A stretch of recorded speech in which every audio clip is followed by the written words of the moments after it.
Thank you so much, Professor Sinha, and to the PDPX Lattice team for this opportunity. So you mentioned that you were the first, we were the first and last batch of PDPX students that you taught. I earnestly hope that it was not our experience which prevented you from teaching. But we were good students. So Neeraj has spoken quickly about passion. So I thought I'd spend some time on the remaining two P's, purpose and profits. So as you know, I work in the health industry space for PwC, and our clients are hospitals, healthcare providers, diagnostic centers, pharmaceutical companies, and so on. So conventionally, the way we have been measuring success for ourselves in PwC has been on revenue growth, has been on employee utilization, has been on what we call as engagement margin, which is same as profit, and how and the kind of clients that we've been working with, right? But as of last year, we've had a new leader for our global healthcare team, and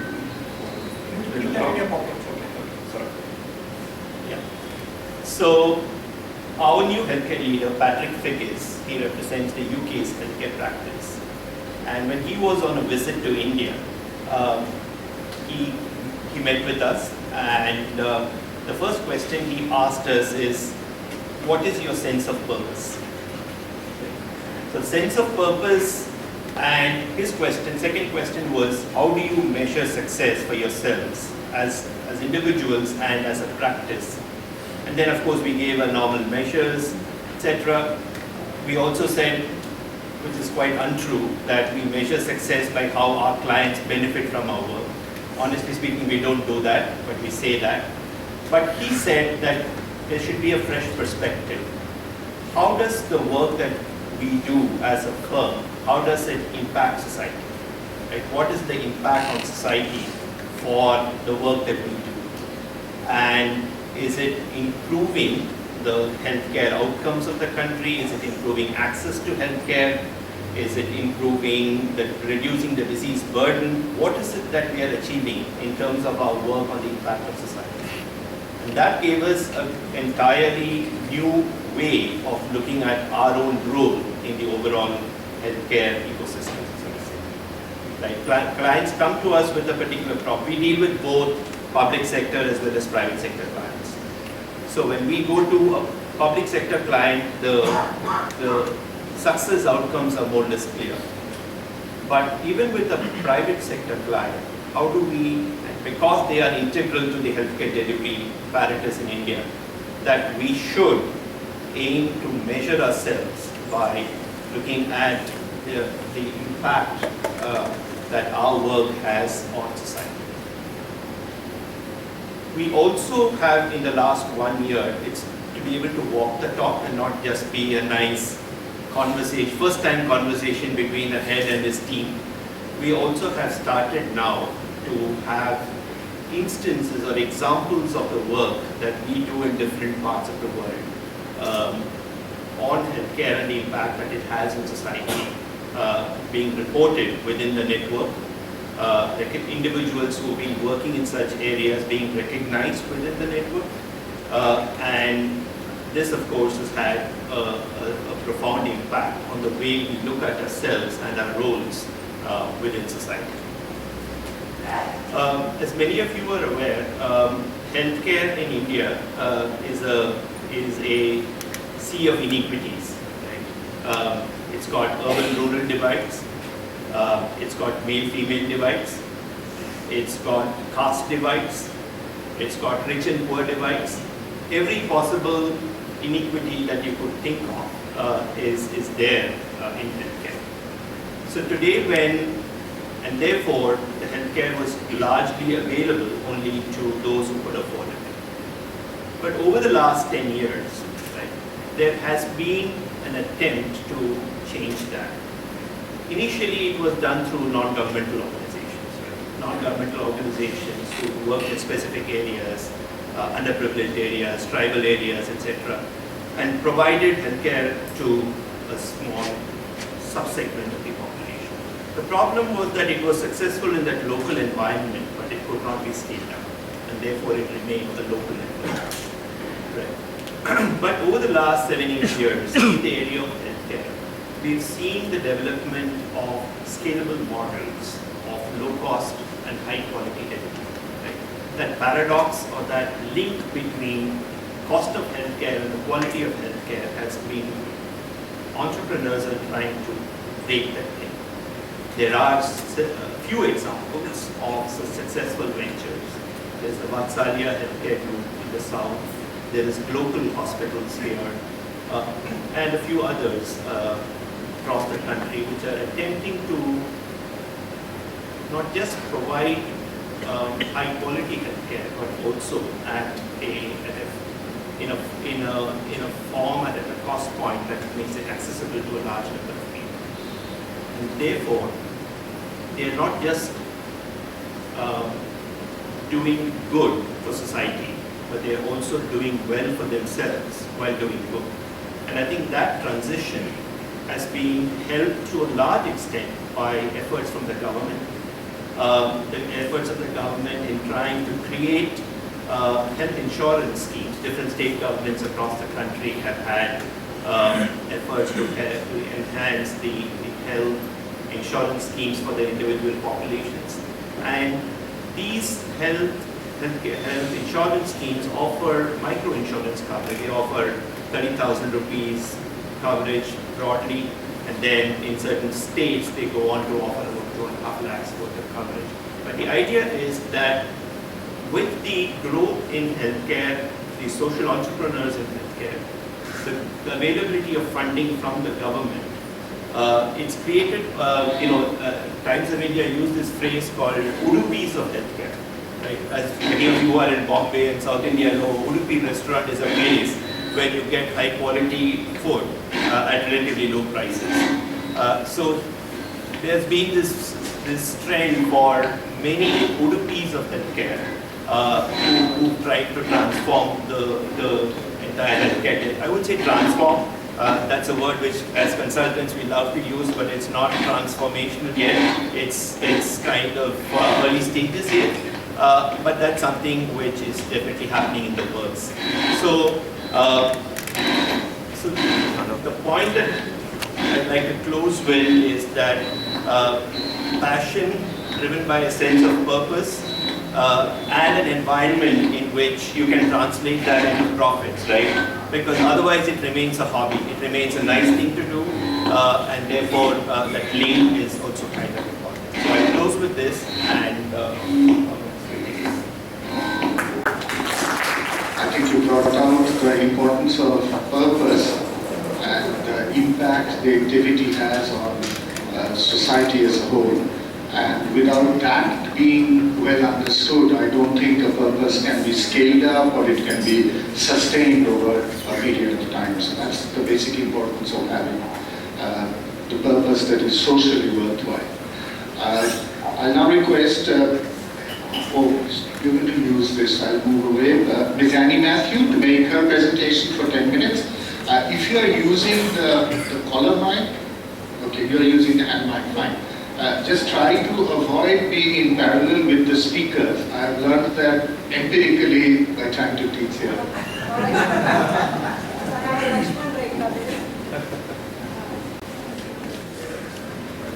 So I was playing with this topic of passion, purpose and profit over the weekend, and I found it's complex. And I thought let's have some fun while doing it. So I put up 3 slides, not more than that. And since everybody is speaking, I was wondering whether I should throw up the slides, and then I thought, anyway, I worked on it, so I might as well share it with you. So basically, it is so complex. In the morning we heard from them, and there are so many ways you can cut this, right? Passion, purpose, and profit. So I started with the whole thought of, do you really need passion? And for business, for profit. So just looking at what's needed for business profit, what's needed for business success? Is this logic or is it emotion? What do you think? Primary thing, logic or emotion? Emotion, because we are discussing passion. Yeah, right now you're very engaged, so emotion. But if you ask the business leaders who are making logical decisions, they would say logic. You can't be rational in business. You really need to have a logic behind what you're doing, what you're planning, so you're able to convey that to the employees and actually carry them along, right? But neuroscience says that 90% of the behavior that we do is irrational, or rather is coming from a submersive intelligence. It's coming from intuition, right? Then only 10% is actually planned out.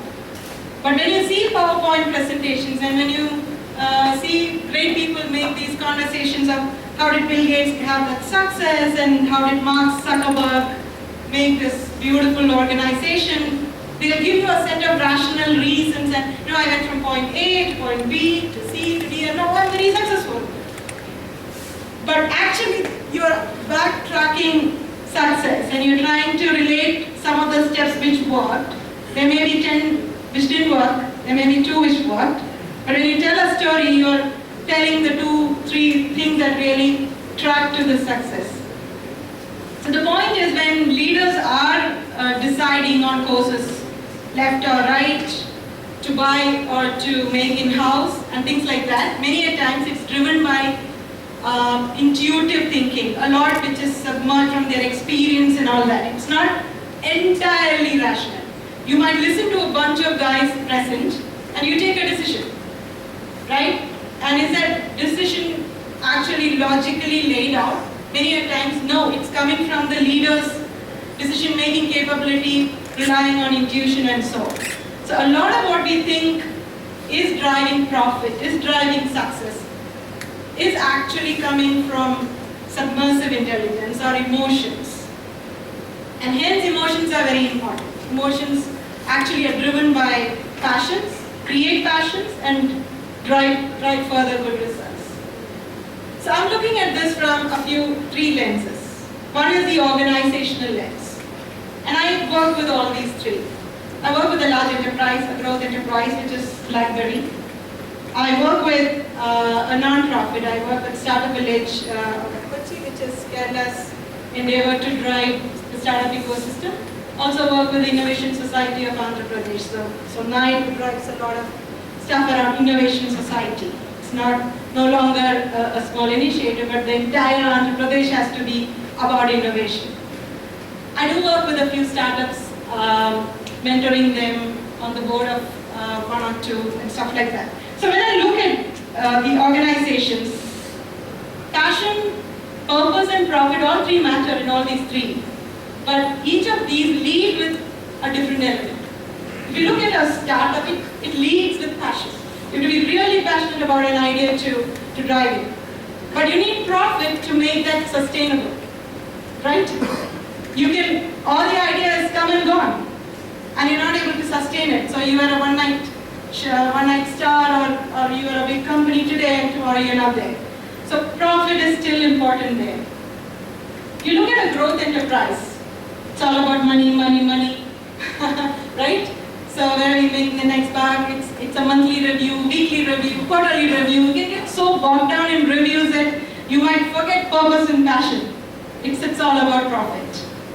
However, how do you sustain the profit? It comes back to passion, it comes back to purpose, right? It comes back to those few passionate employees who walk that extra mile, like Sangeeta was saying in the morning.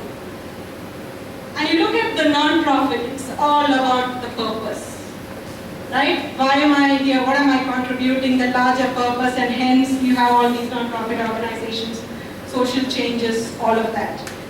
But for them, again, to be sustainable, there needs to be a profit. So you cannot get away from all 3 of them. All 3 are interlinked and they're all required in different measures at different stages of the organization. And in different measures as you go from top to bottom. us, employees within the organization. So if you look at this group of MBA students passing out of IIM, you're like these functional groups.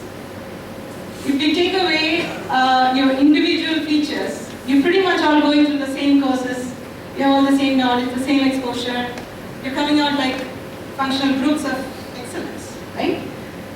Leaders of tomorrow. However, when you get into the organization, you go into the organization and one person goes into finance. And his passion is driven by everything finance. There's a return on investment, right? The product guy comes with a great idea. He'll dive deeper and deeper into the profit, into the cost, into what markets, and so on and so on. The product guy, on the other hand, you can see it's a more complex set of things with the product guy who's trying to dive. He's very passionate about the details of the product, the functionality of the product, what is the MVP of the product. So that's what the product guy is driving at. And the sales guy is all about the customer, the market. Who's my customer? How can I be intimate with him? So you pass out from here, you get inside the organization, and there are different passions driving you, right? And we heard in the morning, the finance guy typically is the stern guy, and I hope he will not be, but he's a guy who's only asking, show me the money. And sales guy is, the product is not good, that's why sales is not happening. Or you add these features to the product and I'll get the sales happen. Or whatever, this conflict is ongoing. So how do you use passion to, or these differing passions, to actually drive success? Know this brand? No? Ladies, you should know this brand. Yeah? Burberry, right? Do you have a girlfriend or wife?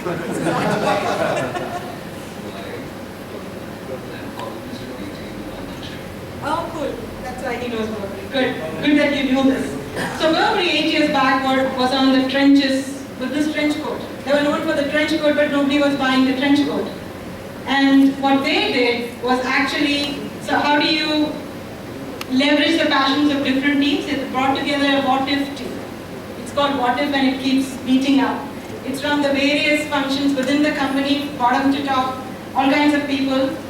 And they meet once a week, once a month, and talk about what if we do it this way? What if we use more technology? So only 8 years, they did more digital, and see where they actually moved into those digital reviewers, critics, and all of that. And really today, Burberry, in fact, last year got the most digital IQ organization in the world, so in retail. Now, if you look at it with a personal lens, this is what happens after you pass out. And if you get into an organization, right, you collect your salary at the end of the month, again you collect your salary at the end of the month, and on it goes. But it's the passion that will actually make it more meaningful and more worthwhile. So what I want to drive here is break the patterns, right? Build more passions. So sometimes, and interestingly, within an organization, what you're passionate about may not be what your boss is looking for. So in BlackBerry, when I was leading I am still, but 2 years back we were very consumer focused. And we were all about building these applications and stuff from a consumer perspective. But I had this deep passion for healthcare. Now, earlier we were working with healthcare organization, I continued working with them, but I cannot report it to my boss. Right, so I was doing something which I cannot even report to my boss, because if I report it, he will say, focus, focus, focus. Why are you doing healthcare now? Go get the biggest movies or games or whatever it is that you need. But I knew there was something great going on there. So I worked with the healthcare guys, didn't report it for a long time.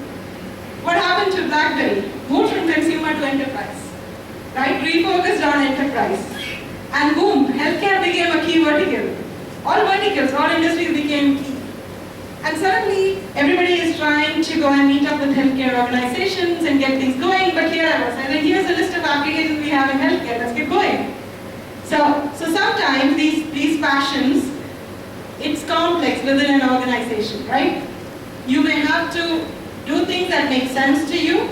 It will pay out in the longer run. Thank you. Thank you, Ms. Mehta.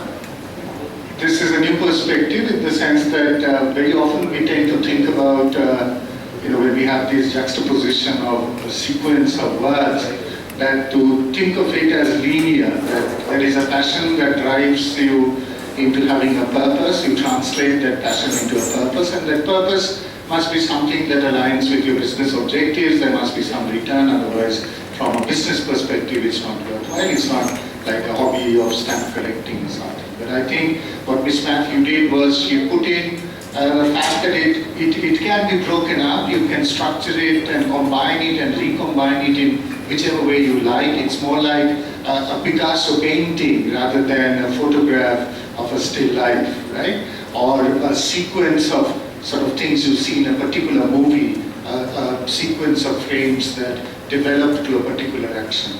So that's a completely different sort of way that you can do in terms of your feelings, your purposes, your intellect, and how intellect and emotion also interrelate with one another, which sometimes we call emotional intelligence and all that. But thank you very much for a nice perspective. Now I request the last panelist, Mahesh Iyer, to please make his presentation. When I walked in the morning, and I saw a lot of the senior panelists being so impromptu, they are not using any sheets of paper. So when I saw Harsha Bhogale using a sheet of paper to read,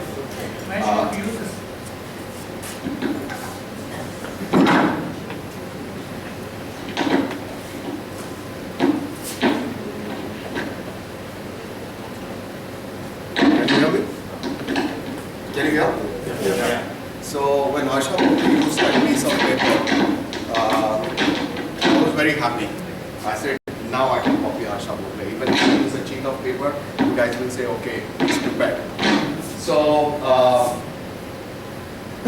when you go for a movie, a serious movie you go and watch, like Saving Private Ryan or A Beautiful Mind, and during the interval suddenly Vico Vajraganti comes, right? Right? You have seen? So I'm going to be that. Because these are all serious guys. They talk real serious stuff. And I'm a sales guy. We talk a lot. So when he said HR talks a lot, I said, then where are we? That is the only thing we do, right? So how many of you are sales guys here? Only 2 people. So anybody have interacted with these guys? I'm sure all of you. Do they talk a lot? Yeah. So one, we do talk a lot. Second, we give a lot of gyan. So we come forward and we say, we know this, we know that. I've gone into the market, the product is this, the product is that. Let me tell you, it's all bullocks. We don't know anything. We don't know about the product. We know how to give gyan to a customer. So when I was growing up, and I used to play football and cricket, and so they used to tell me, you play good, but you want a captain. So I said, you can be a captain. So I asked them, any specific reason, what skill set you like? Do I bat well? Do I bowl well? No, you talk a lot. So you can give a lot of gyan to the people there. So you can motivate people, and you can really brainwash people. So for a moment I looked at him, so you're saying, in future I'm going to be a politician, right? So I'm going to brainwash people. He said, no, but you're a sales guy, and you look like a sales guy. You look like somebody who can sell, somebody who can talk.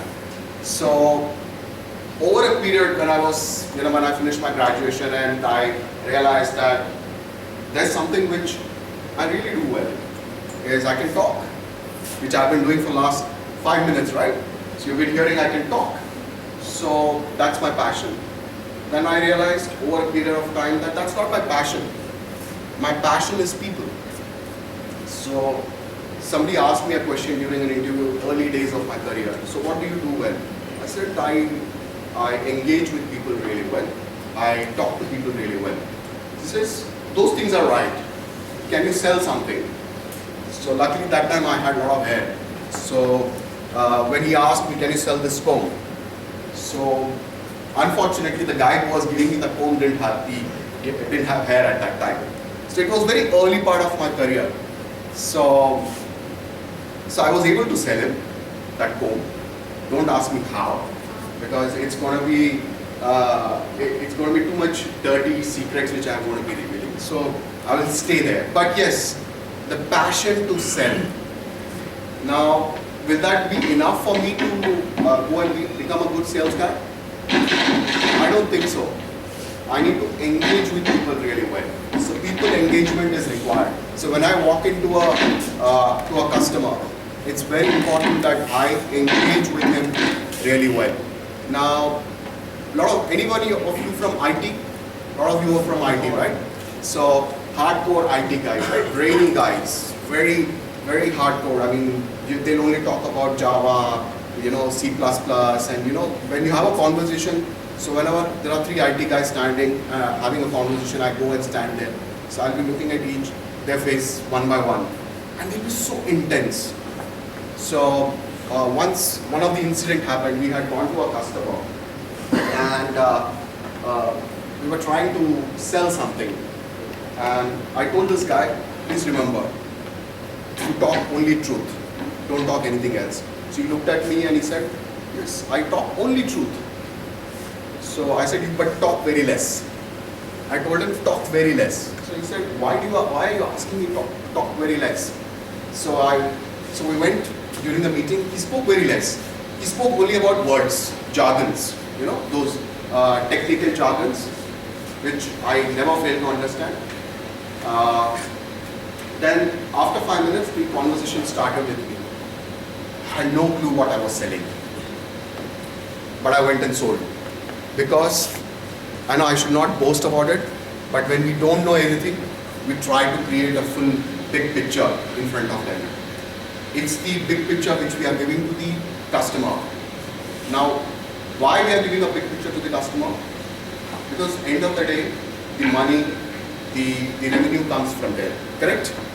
So this passion of selling didn't take me to a lot of places. I thought people engagement is good. Then I realized I need to engage. If I have to be a good sales guy, I need to be a good leader, a good trainer. So I started hiring people not based on their technicalities or the technical skill or the skill set which they can imbibe in them. I used to see the passion which they have for selling and to sell a product. I never ask questions during my interview. My interviews, when I take for my team, my interview is hardly anywhere between 5 to 7 minutes. It's not about what he has done in the last 5 to 7 years. For me, it's important that how much passionate he is to sell. So that passion is taking one step where somebody talked about excellence. So the passion will drive you to excellence, because when you have the passion to sell, you can actually sell it. That is the individual passion. Now, coming back to the topic of passion, purpose, and profit, which was the crux. In my last organization, we had a very good concept in Polaris. We had a concept called Lakshya. So what is Lakshya? Lakshya means goal, right? So every 2 years, we used to have a goal or a session of all the senior leaders, 13,000 employees. So nearly almost 100, 150 top leaders will come. They will engage and they'll set a goal post, a purpose, right? A purpose that within 3 years, I want to be here. I want to be a $5 billion company or $7 billion company. Now, that's a purpose. Now, is there a passion from the team to take the organization to that level? That's a question that's what the brainstorming session used to happen. It used to happen for 3 days. It used to discuss and decide where this organization is going to go. There is a passion, there is a purpose, and at the end of the day, how much bottom line money we are making. So, in life, passion is something which people talk in the corridor, right? I'm passionate about, doing something. So, one of the days in the earlier part, I used to say I want to be a movie star. And the guy looked at me and said, you don't have hair, how can you be a movie star? How can you be a star? I said, I can still be a star. The passion is there. I want to do movies, I want to do something. So the passion has to be measured. How will you measure? Just by saying that, I want to be a movie star, can I be a movie star? No. Can I take the appropriate measures to take my passion to the next level? That is critical. So just having passion will not take you anywhere. You need to have those passions measured internally. You have to discuss internally. You have to think that within 3 years, where is it going to take me? Within 5 years, where is it going to take me? Do I have a long-term vision to take my passion to the next level? That is critical. So everybody has heard about Apple. I think I have a couple of minutes. Everybody has heard about Apple, right? So Apple has one, they have something called as, can anybody tell me, they have a punchline, or they call it, think different. How many of you have heard of it? Right? Think different. Think different is a concept which they derive internally, also externally. That's why Apple year on year has been able to bring out a product which nobody has even imagined. They are way ahead of time, right? So, how many of you know that iPad was the first product to be designed? How many of you know? But did iPad come first? No. iPhone came. Why? iPad, when they evaluated, they designed the product long time before even iPhone came into the picture. So the LED screen, or whatever you call that, the glass, the cost of that glass was so high that if they had to sell iPad at that time when they had designed and conceived, they would have to sell it at probably $4,000 or $5,000. And nobody would have bought, because you get a laptop for $1,000, right? So what did they do? They didn't sit. The entire design team sat and they shrunk the iPad into an iPhone. That's how the whole concept came of reducing the size of an iPad to an iPhone. So that's passion, the passion internal and the passion external. That's all. Okay, thank you very much, Anish. That brings us to the end of the first round. I'll just quickly raise a couple of issues which I thought I won't ask before. I'm not bored questioning in class, but I'll just leave it to the panelists. Anybody might want to comment. Mahesh gave us an example from being passionate, purposive, and he'll go beyond that in terms of team building, from the perspective of selling. And selling is an important part of translating your ideas, etc., into profitability. Without that function, nothing else will actually occur. So it's a very critical kind of issue. But if I look at the word passion, the way all of us have been talking about it so far, has been that it's very closely linked to the word commitment. That passion is something I'm attached to, I'm able to work for, I have a clear-cut idea about. When you look at the English language word or our everyday usage of the word outside a business school context, passion is a very strong emotion. Passion could be love, could be anger, could be irritation, hatred. In fact, many good things of life may come out of anger, irritation, hatred, probably not, I don't think so. But there's a famous adage that a pearl is born out of irritation. And it is because an oyster is irritated, you get something which we all like, and it's beautiful, a pearl, and it can have a perfect shape and all that. So does any other thing other than that, does things like love for something, or irritation, or necessity, mother of invention, right? So being innovative, is it this perception of being, and then becoming attached to it? So it's like, I think Annie raised the question of emotion or logic, right? It's like a chicken and egg problem. Which came first? That somewhere when I'm at the stage of inception, when I'm looking at the idea that's being born, is it about a logical thing? Is it driven by passion? But then it could be irritation. or a necessity. I have to find a solution. Or it could be that somewhere along the line I'm also parallelly, and that's where I think Annie is sort of breaking it up into a cubist painting. Makes sense. I'm also parallelly looking at, would it help people? Would it serve a social purpose? Or is it just some crazy thing in my mind which is not going to be useful or be accepted by anybody else? So where is this sort of, the other role of passion beyond just a thing about commitment and transmitting it? Those are important things, I'm not denying that. But is there any other sort of way where passion, even one could have a passion for profitability at all costs, so be a Colombian drug lord. Those guys know about profits, all right? And they kill for profits. And killing is also about passion. It's about hatred, anger, and the mafia kills for making more profits. We are not talking about that. So are we drawing a circle around what we call passion as something to do with emotional intelligence, a social commitment, a bigger purpose, some built-in ethical judgment about the passion that I'm carrying? We control our passions. I may dislike you enormously. In a normal course of affairs, I'm not going to go out and murder you. Okay, but if there's no guarantee I'm going to like you, I'm going to love you. Right? I may indeed have a very strong dislike for you, but we control those passions. So where is that control? Where is the bigger picture? Just any quick comment.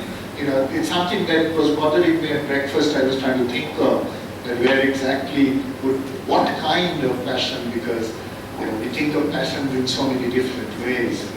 Anybody wants to comment on?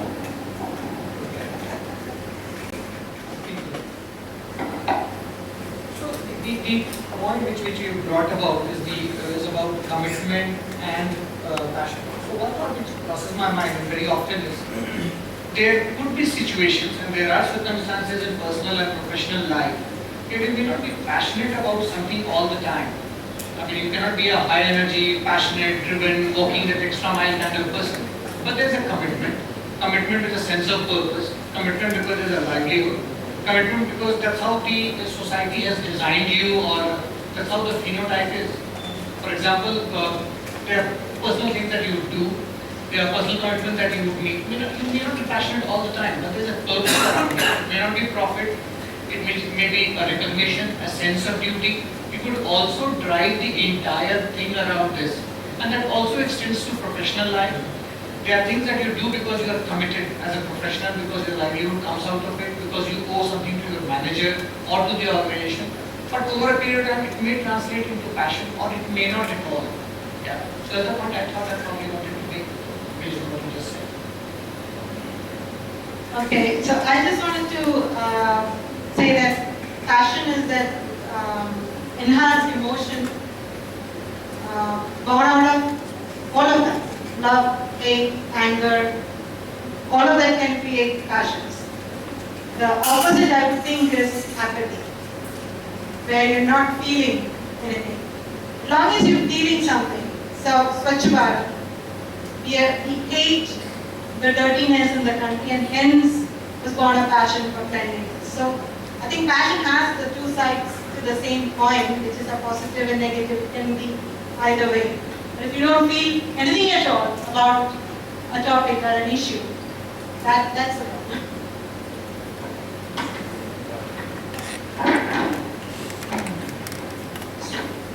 Passion, basically what it does is animates your purpose and brings it to life, basically. It just pushes you to have a purpose and bring whatever passion you have, whether it could be anything, it brings it to life. So, it's a very integral part of every human being, and we, at some point of time, we regret. There was a very good topic which I had read online some couple of years back. There was a guy who was suffering from cancer, and the doctor told him that you've got only probably 4 or 5 months to live, and I don't know whether you'll recover, what will happen. So this guy, he, from that day onwards, he thought every day is going to be death for me. I don't know whether I'm going to die today, tomorrow, whenever. So he imbibed the passion of traveling, across the globe.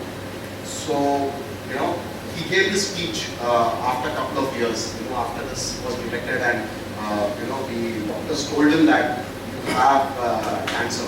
But he recovered, and the passion to live, was there for him. I mean, you can correlate it to anything. So every day, if you think, it's going to be the last day for you, if you don't complete your passion or whatever you had thought some ages back, 7, 8 years back, if you have not thought about it, start working on it and ensure that you start, think that, you should not regret after 10 years. That I wish, how many of you have done that? After 5 years you say, I wish I could have done that, right? So it's only a wishful thinking, but are you enacting all those wishful thinking, whether you're taking that passion to the next level by actually doing it, actually implementing it? Somebody has a passion to, climb the Mount Everest. So we have been thinking. At some point of time, you have to go and do it, right? So you have to take the passion to the next level. What we do in our life is we usually compare passion with, I have passion. So it has to translate into money or something materialistic. So we are keeping money as a metrics for us to compare ourselves, whether my passion is translating into money. It's not that every time passion will translate into money. Sometimes passion is passion. You want to do something, you want to do a bungee jumping, go and do it. So don't wait for it. If you have a passion, if you think that that is possible to achieve, please go for it, and you will definitely feel much better once you're done. No, I think certainly the examples from history also tell us that it's the emotion associated with certain situations which has brought about profound changes in society. I mean, the common example that everybody knows is when Mahatma Gandhi was pushed out of the train in racial South Africa. That was, even before he came to India, that became the spur for his struggle against colonialism and apartheid, etc. So I think across the world, and so much so in business situations as well, that oftentimes the trigger for solving your sheer sense of frustration or unhappiness with the way you've been treated or the kind of product that you've been given, etc., translates into a business idea and therefore becomes an opportunity for you to take it forward as well. So I think I completely agree that it's got, it often becomes the basis for corrective action, which could be transformational in nature. Thank you very much. I have one or two other points to raise, but I'll refrain from that. We're just about a little over 20 minutes. I would like to now open it to the floor. If you have any questions or comments, you want to elaborate, liberty to do that, only don't take too much time and sort of give other people a chance. And if you have questions to the panel and you know exactly whom you are asking the question to, please identify the panelist so that that person can respond. If you are unsure, just throw it open into the air and we'll see who can pick it up. Yeah. My question is open question. I want to challenge that passion would lead to. So I would like to challenge that passion would always lead to profit. So not necessarily it would lead to profit. So what is the answer for that? Do we go with passion or do we go with the profit? But we have purpose definitely. We are going for a passion.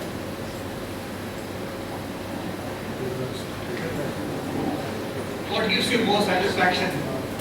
A sense of accomplishment at the end of the day, or a sense of probably more dollars or rupee in the bank account? That would decide. It's basically as I said, it's the metrics. You're having a metric to measure. So you need something right to measure. For example, you have a passion. Now, everybody cannot be such a Tendulkar that he has a passion. He worked really hard.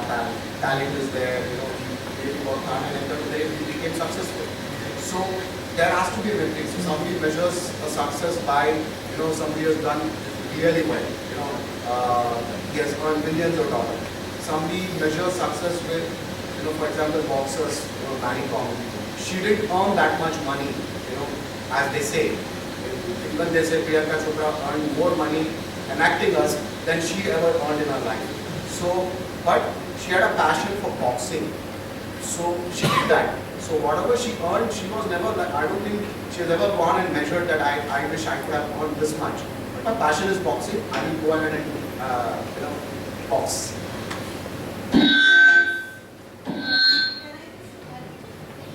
think from a business standpoint, you want your business to be sustainable. It's not on.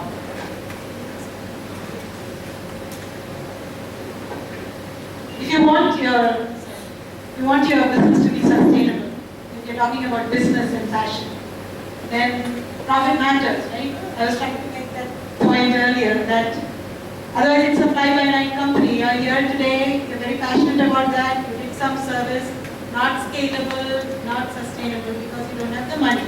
And non-profits typically depend on grants and other things, but even that grants dry up. So at some point you need to start thinking about profit, but profit need not be a primary driver. It could be a passion. At a personal level, yeah, I can be passionate about dancing and dance and be happy. I don't need to worry about profit from that or anything, but just have fun doing the passion. I think also at the individual level, you expand the concept of profit into something, in terms of the return. So it could be a personal satisfaction by dancing, or it could be recognition that I've climbed Mount Everest, my peers are very happy, I overcame a challenge, it's there to be climbed a mountain, right? So you can look at it in a different sort of variety of ways. But I still think that there is an issue of ethics there. I can talk about passion which comes into a purpose, into monetary profit, let us say, or even a satisfaction of, say, killing somebody whom I hate, or killing for money, a terrific, wily murderer who starts with a strong hatred and then gradually sort of gets it into a purpose, schemes out the plan. Think about a good murder mystery book that you might have read, right? You can translate that into a business organization. The fly-by-nights, they may not be killing people, but they're basically duping a whole lot of people, fraud, telling lies, not withholding information, not being transparent. So somewhere along this line, I think there has to be a dose of ethics that to restrict the domain of what we are talking about. That social purpose, I think, that was talked about, somewhere that has to come up, float up on the surface when we are talking about all these things. Otherwise, it doesn't make sense. That those negative things that I was saying might carry us into another kind of set of results that we don't want. Yeah.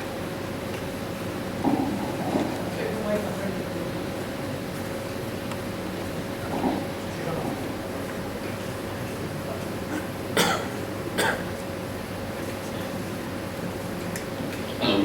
So my question is open to all in the panel. Is passion a fundamental human virtue that if you apply from one interest to another, results, you get the satisfaction or you get the whatever result you want? Or is it something that is not detached from the interest? Had Sachin not been Sachin, had he played football? Or is it really because he played cricket? Is it on the depend on the interest, or is it a fundamental human virtue? That's what I'm asking. I think there is one more element to passion, purpose and profit.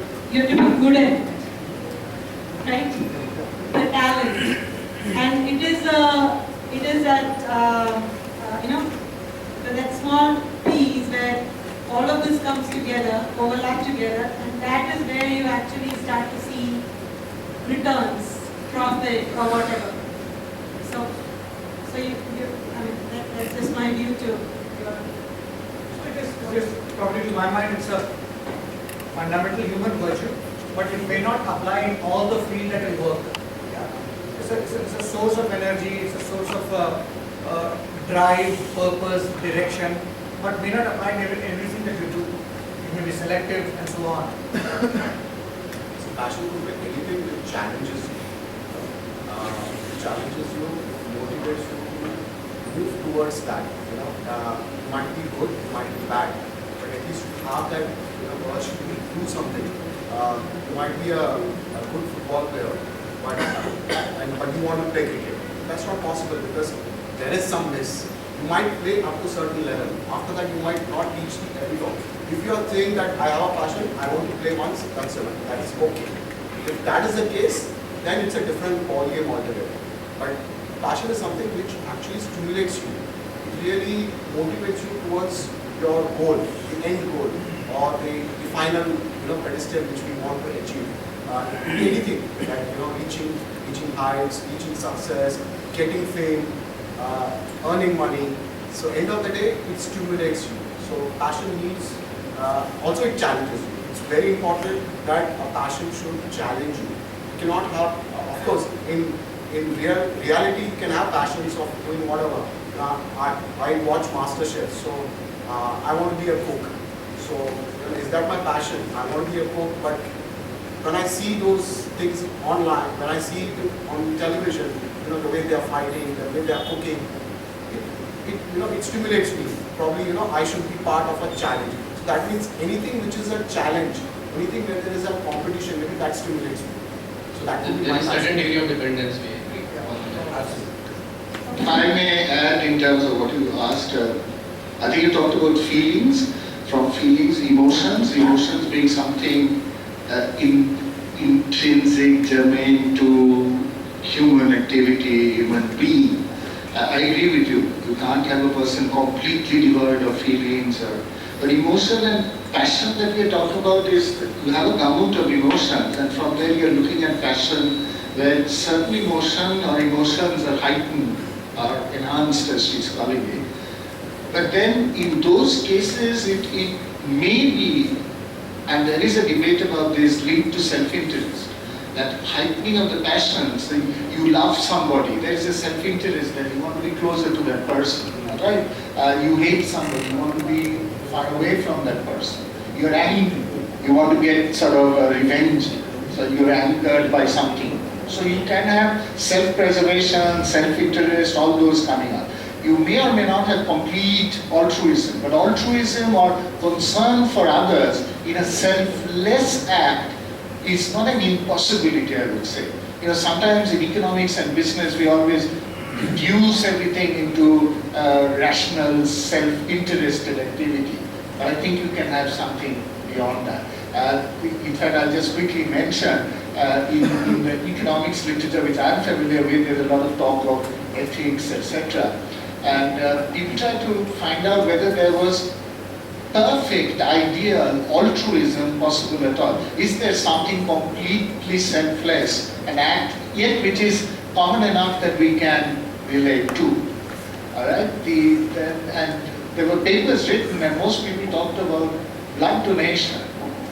Because you're donating blood, you're making a sacrifice in that sense, but you don't know who the recipient of that donation is going to be.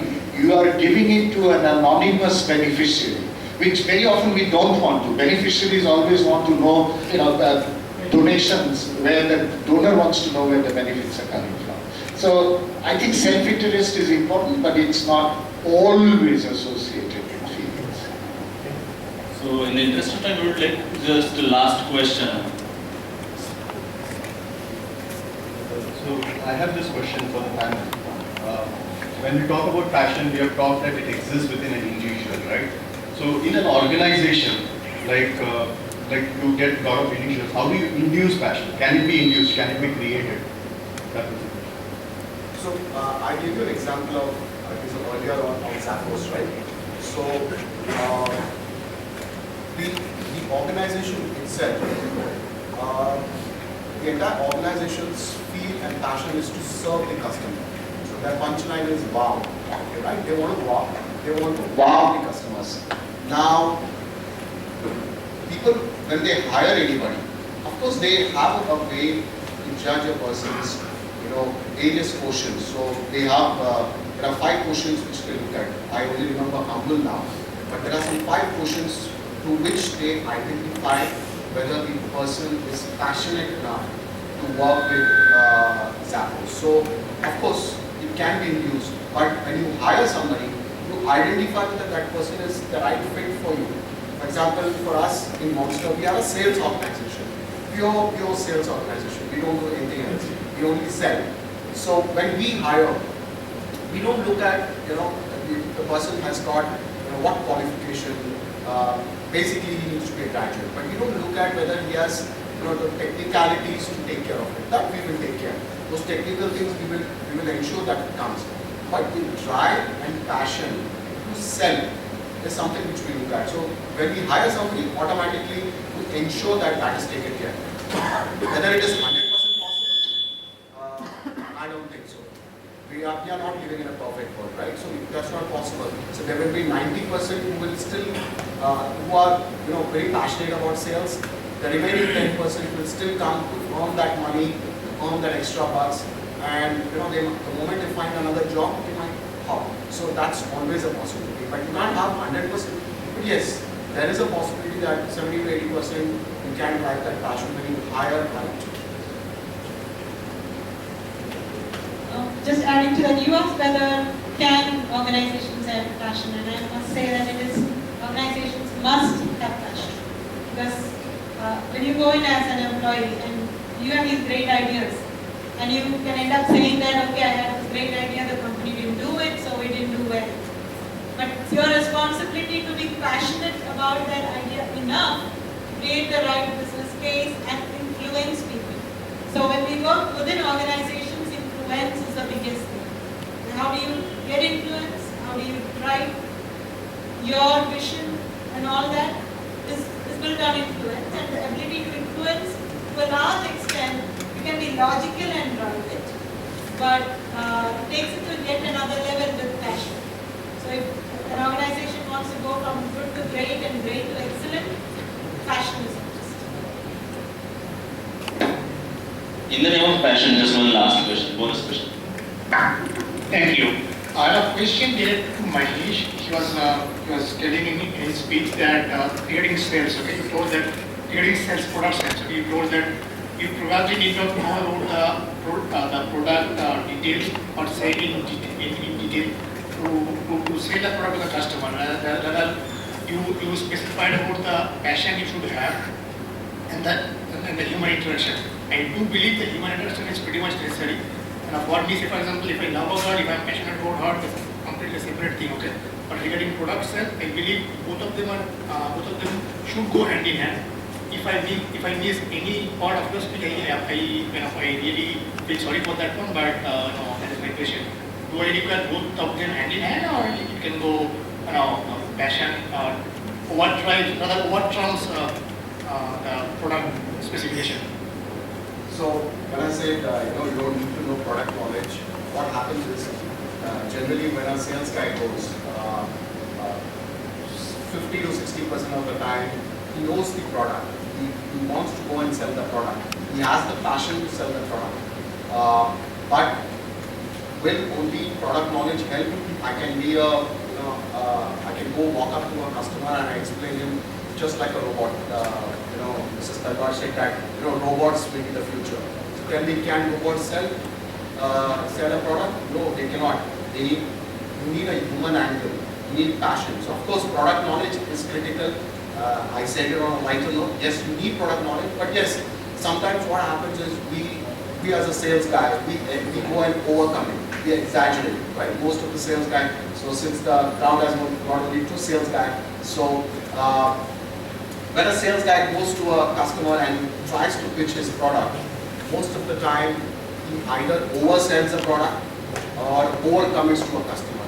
So how many of you from delivery? Somebody from delivery, service delivery, or somebody from, I go and commit that I'm going to give you Taj Mahal, right? And I go and tell delivery, see the Taj Mahal you have to build it at 1 rupees. So you will look at me and you will say, you asked me to build Taj Mahal and you are giving me only 1 rupees. So that means what the sales guy has done is he has gone ahead and overcommitted. So most of the time when lack of product knowledge is there, that's when you go and overcome it. So product knowledge is key for somebody to sell, but there are situations where without passion you cannot do anything. So everything goes hand in hand. It is, as I said, it's not a real world where everything is 100%. You need to balance yourself when you walk up to a customer and you really need to have the drive. So Prime Minister Modi is the biggest sales guy I've ever seen. I think so. When I was growing up in my sales role, I used to talk to customer only over a cup of a tea. So he does chai pe charcha, right? So as a sales guy, I feel much easier when I walk up to the customer and I say, let's go down, have a cup of tea, and we'll discuss. Usually on a one-to-one basis, it becomes very difficult to convince the customer. So that's possibilities also there. So the passion is there to sell. How I sell it, it's up to us. Just one point, Mahesh. Robots have started selling. Amazon, 60 billion company. Drone. No, not drones. 60 billion company, entire sales is done by artificial intelligence and NLP. So, There's no human being. so I'm sure we are going to be non-existing after some time. Okay, I think I won't sum up. There was enough of floating questions. We are running out of time. I would like to close the session. Thanks to all the participants and the panelists for being patient. And there was a lot of food to think about, but I think you also need to get fuel for your stomach. So thanks time and thank you.